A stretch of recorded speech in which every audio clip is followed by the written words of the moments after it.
जगद्गुरू संत तुकाराम महाराजांची पालखी सोलापूर रस्त्याने लोणी काळभोर या ठिकाणी मुक्कामी पोहोचणार आहे। देहूतून प्रस्थान झाल्यानंतर पालखी 2 दिवस पुण्यात मुक्कामी होती। पालखीचा मुक्काम निवडुंगा विठोबा मंदिरामध्ये असतो। मोठ्या संख्येने पुणेकर संत तुकाराम महाराज पादुका दर्शनासाठी येत गर्दी करतात।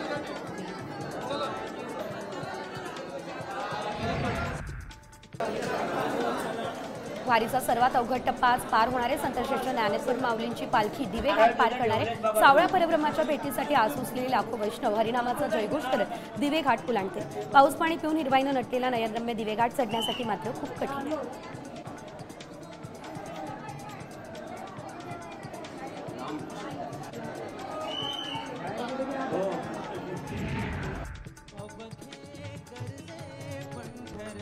संतश्रेष्ठ गजानन महाराजांच्या पालखीचे विधिवत पूजन आणि आरती होऊन पुढील मार्गाच्या दिशेने प्रस्थान होईल।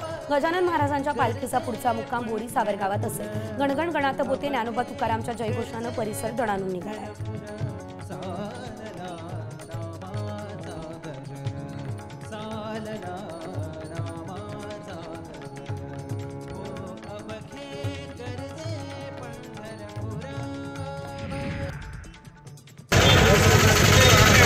संत निवृत्तीनाथ महाराजांची पालखी अहिल्यानगरमध्ये दाखल होणारी टाळ मृदुंग आणि विठुरायाचा जयघोष करत वारकरी दिंडीमध्ये सहभागी झाले। ठिकठिकाणी निवृत्तीनाथ महाराजांच्या पालखीचं स्वागत सुद्धा करण्यात आलं। काल अहिल्यानगर शहराजवळ देहरे गावात पालखीचा मुक्काम होता आणि आज अहिल्यानगरमध्ये दाखल होणार आहे।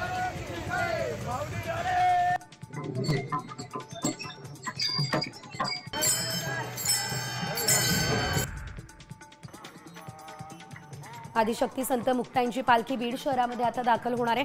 श्री संतांचे प्रतिनिधित्व करणारी आणि सर्वात दूरवर पंढरपूरला येणारी पालखी म्हणून मुक्ताईंच्या पालखीची ओळख आहे।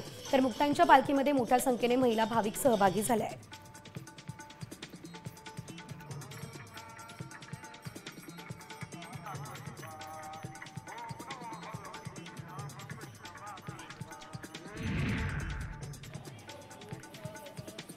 आषाढी वारीसाठी संत सोपानकाका महाराजांच्या पालखीचं उद्या सासवडून पंढरपूरकडे प्रस्थान होणार आहे। त्याआधी आता सोपानकाका महाराजांच्या पालखीचे अश्व जेजुरीच्या खंडेरायाच्या दर्शनाला गेले।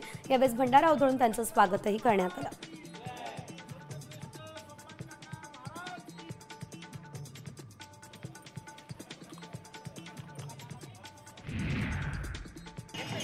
आषाढी वारीसाठी संत एकनाथ महाराजांची पालखी पंढरपूरकडे मार्गस्थ झाली। यावेळेस पादुकांचं दर्शन घेण्यासाठी भाविकांनी गर्दी केली। दरम्यान पाथर्डीमधील मुंगुसवाडे येथे संत एकनाथ महाराजांच्या पालखीचा मुक्काम असणार आहे।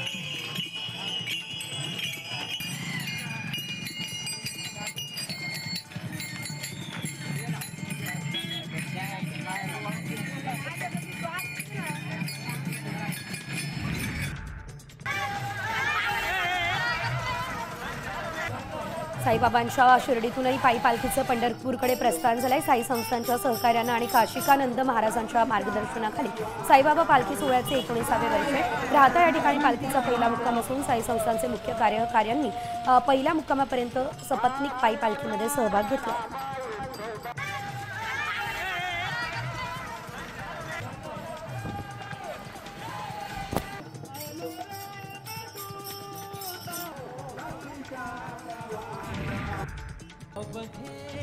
पंढरपुरात श्री विठ्ठल रुक्मिणी मातेच्या चरणी सोन्याचा तुळशीहार अर्पण करण्यात आला। यवतमाळ येथील भाविकांनी सुमारे 17,67,000 किमतीचा सोन्याचा तुळशीहार अर्पण केला। हा सोन्याचा तुळशीहार 232 ग्रॅम वजनाचा आहे।